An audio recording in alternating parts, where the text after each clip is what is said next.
Welcome back to another one of our Six Questions podcasts. I'm Trent England with Save Our States. Really glad to have you here, and very excited to welcome Nick Adams. He's the president of the Foundation for Liberty and American Greatness. That turns into FLAG if you turn it into an acronym.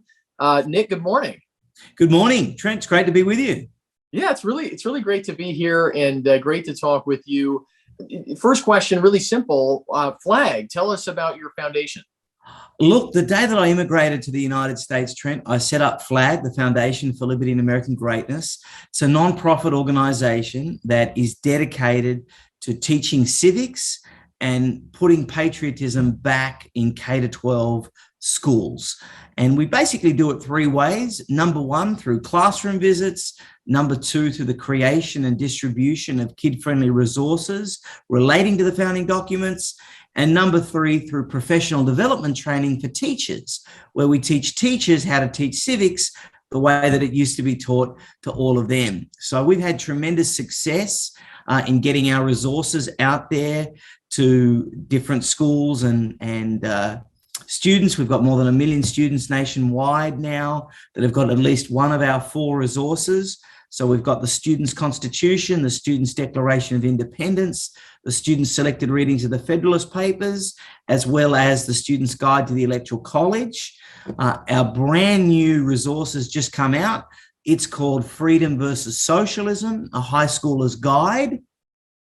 So we're really intent, Trent, on making sure that the next generation of Americans truly understand what it means to be an American, because I think for a couple of generations now, we have not taught what it means to be an American. We haven't taught Americanism.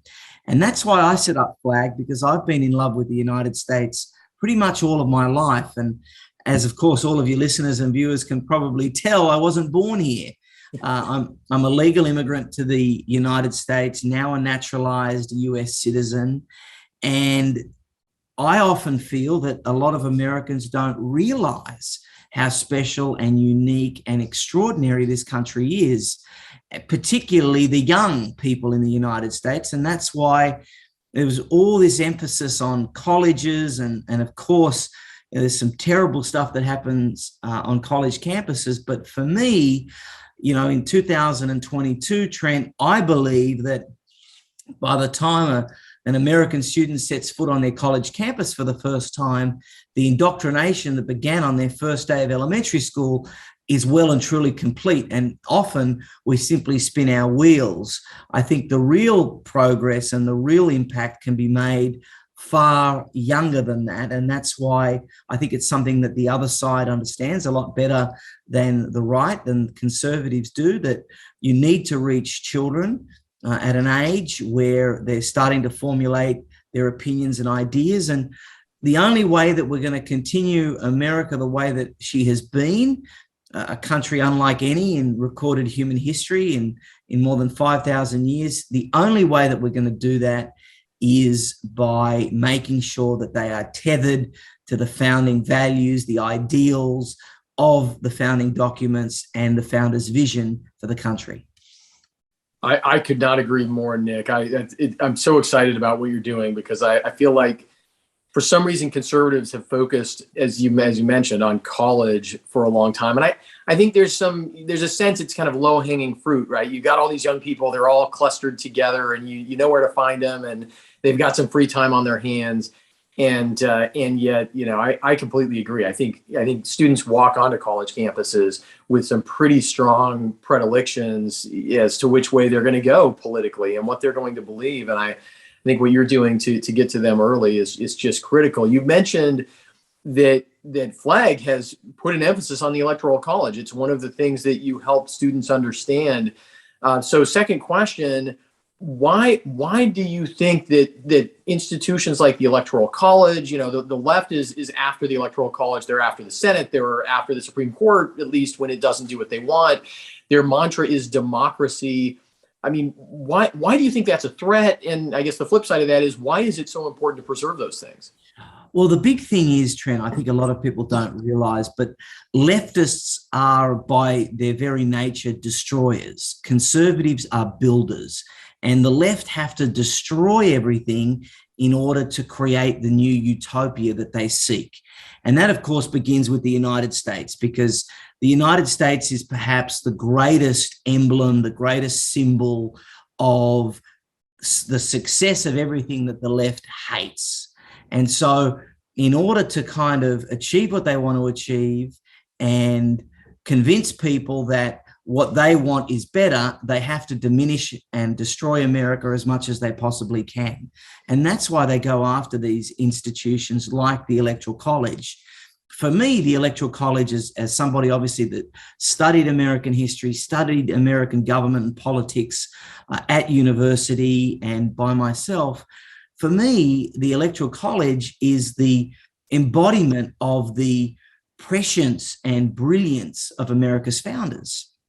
They were always so many steps ahead. And I think the only reason why the United States still has a fighting chance to overcome the natural history stage that it's at. I mean, America's about to turn 246 years old next month. If you go back and look throughout history, it's always been between 230 and 270 years of age that superpower, the great nations tend to fall.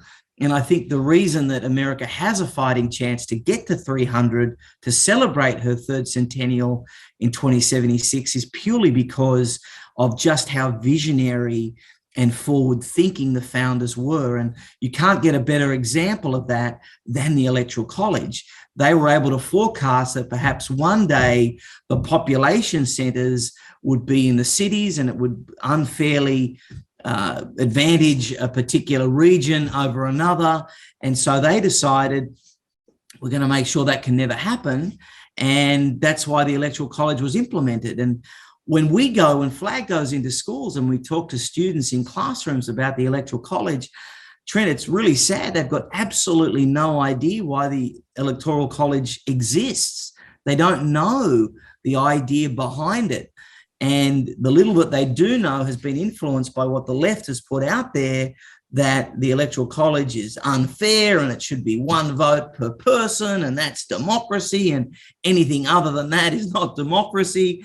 And they just don't understand it, which is why we decided to really kind of focus on that.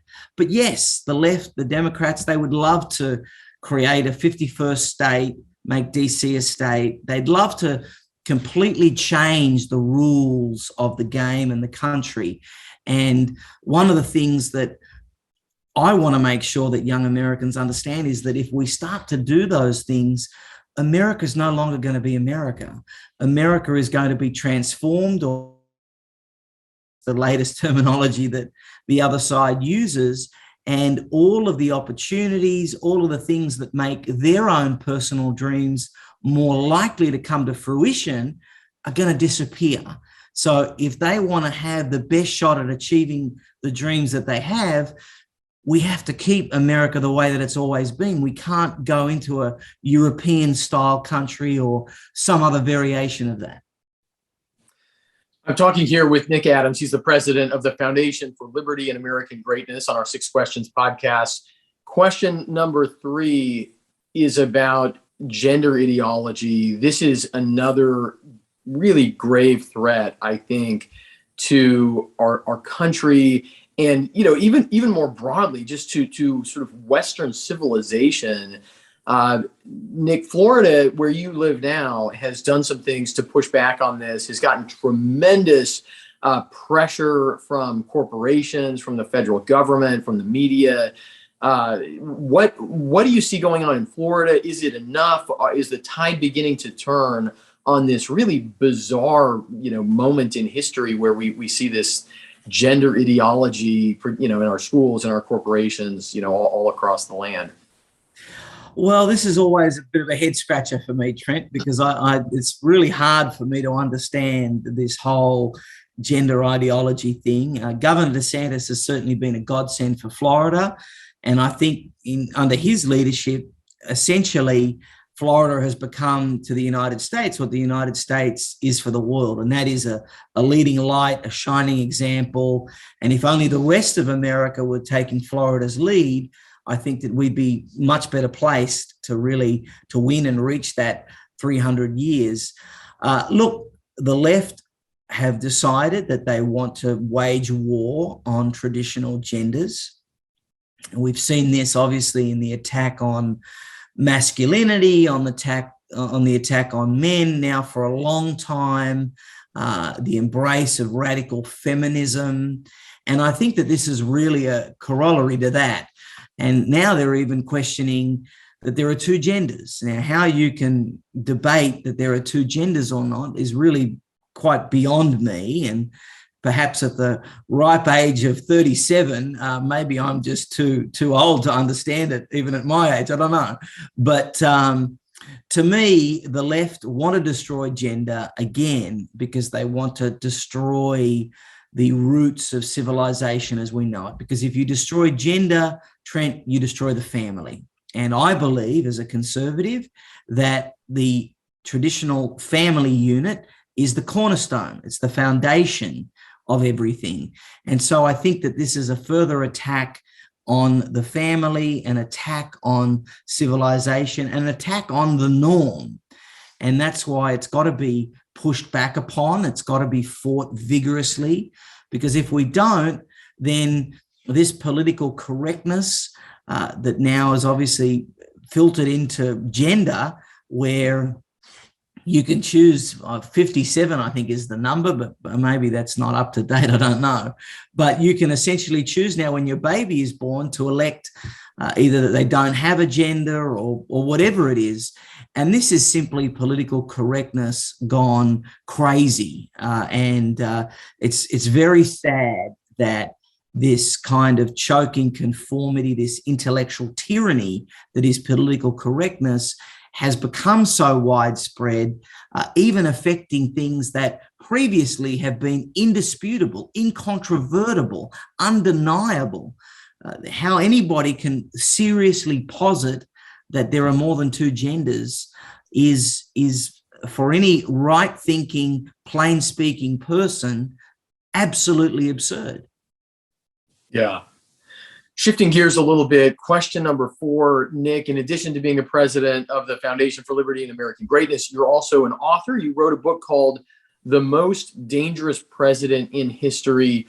Nick, what is that book about? Yeah, thanks for asking, Trent.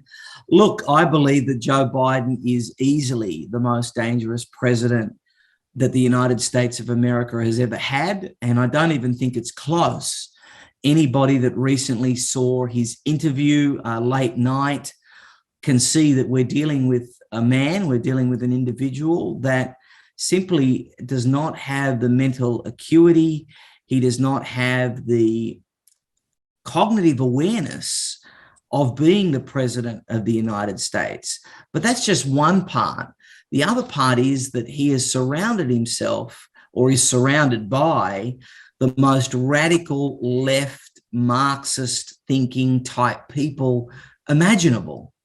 And now the veil has completely disappeared, at least with President Obama, who many will also believe is an extraordinarily dangerous president. I certainly do.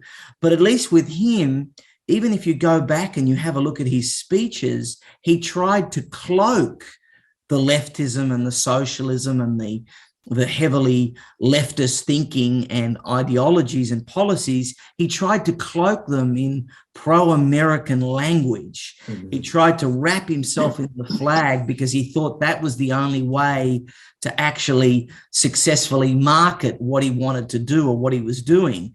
With President Biden, there is no cloaking. There is absolutely no attempt to even conceal what is going on. And that's why we have such extraordinarily leftist, communist, almost socialist, certainly, policies that are in place, and why Americans are hurting so much.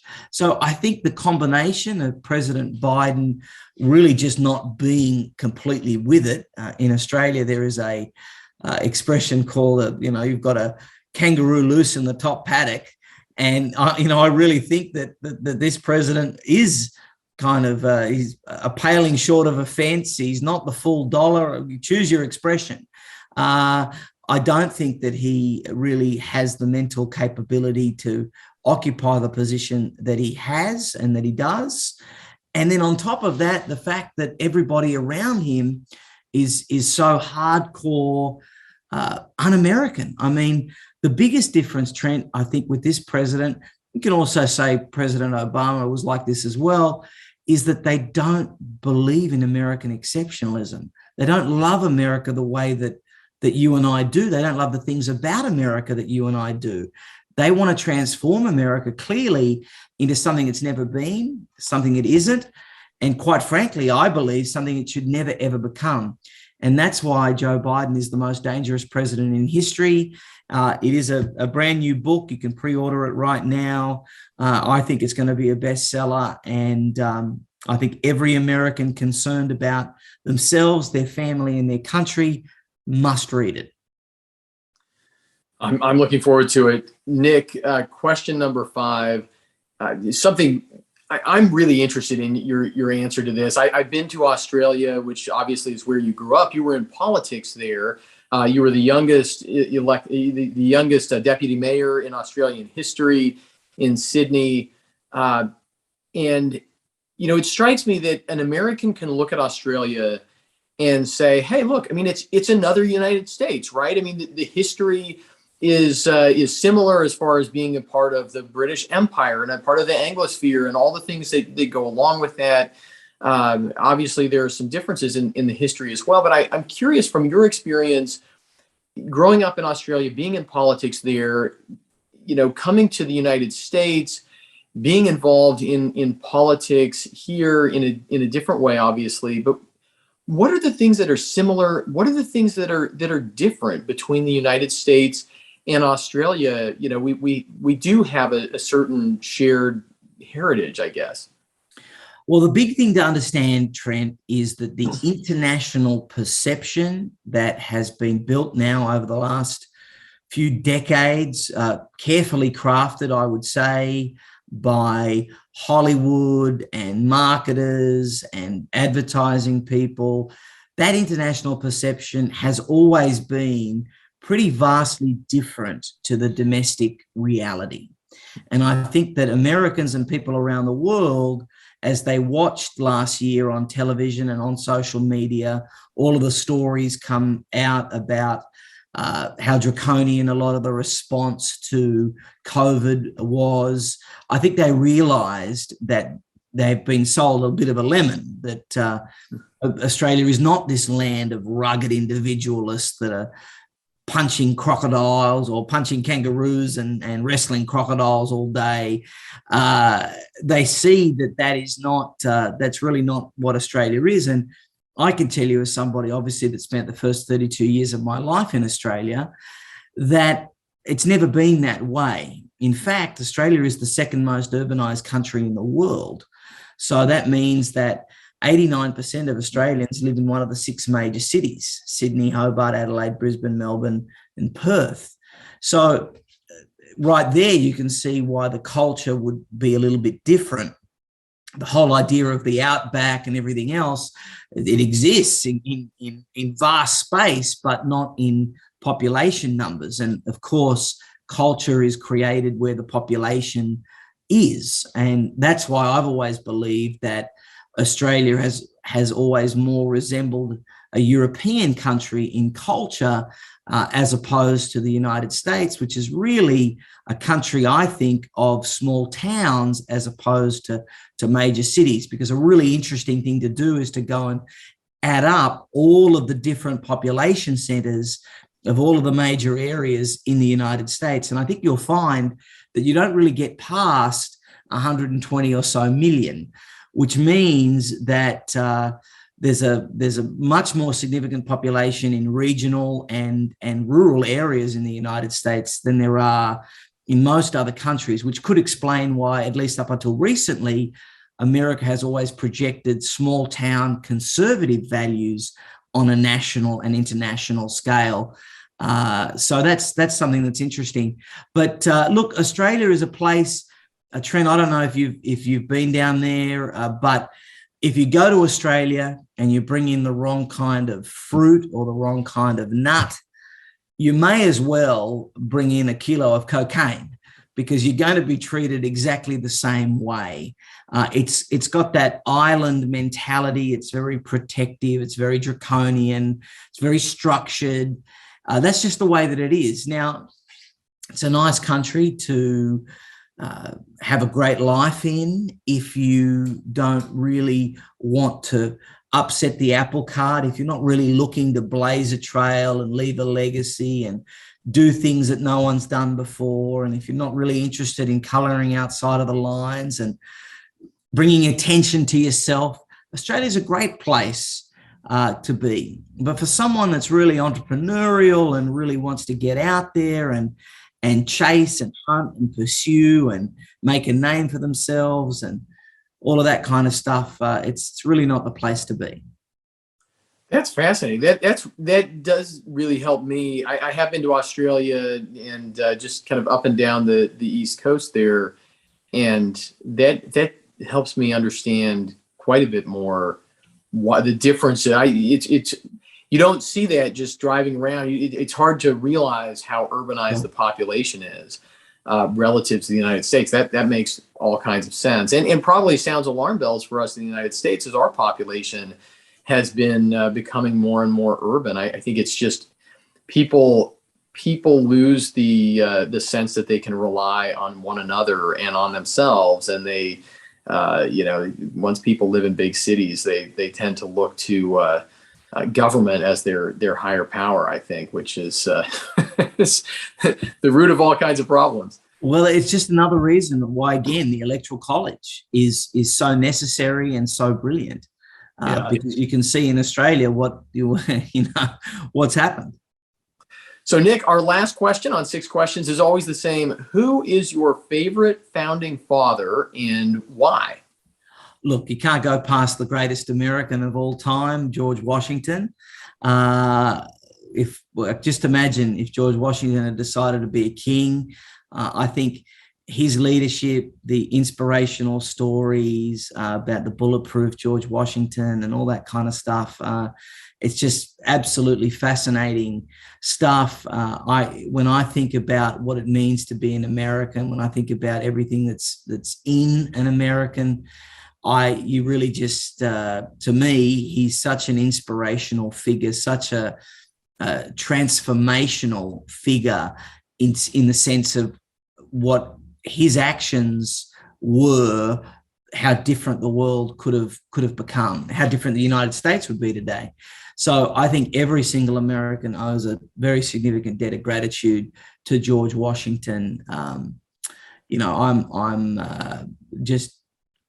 love reading about him. I love knowing about him. I've got a bust of him at my home. So I think that it's one of the questions when Flag again goes into a school, I always ask them, who is the greatest American to have ever lived?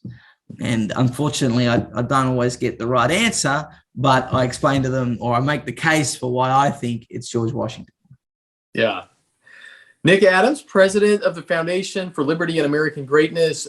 Your book, The Most Dangerous President in History, is coming out. Tell people how they can follow you on social media, how they can get in touch with the Foundation for Liberty and American Greatness.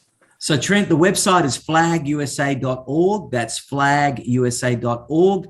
You can follow Flag. You can follow Nick Adams everywhere, mostly on Facebook and Twitter. I'm verified. It'd be pretty easy to find me, but make sure you connect with us on social media. That way we can continue to do what we do. Also, my website is nickadamsusa.com, nickadamsusa.com. Perfect. Nick, thank you so much for being a part of 6 Questions. Trent, it's been a pleasure. Thanks to all of you for watching or listening. We're so thankful to have you as a part of our Save Our States family, helping us defend the Electoral College every day of the week, every day of the year. It is an important mission, as Nick and I have talked about here today. You can find out more at saveourstates.com. We'll be back next week with another episode.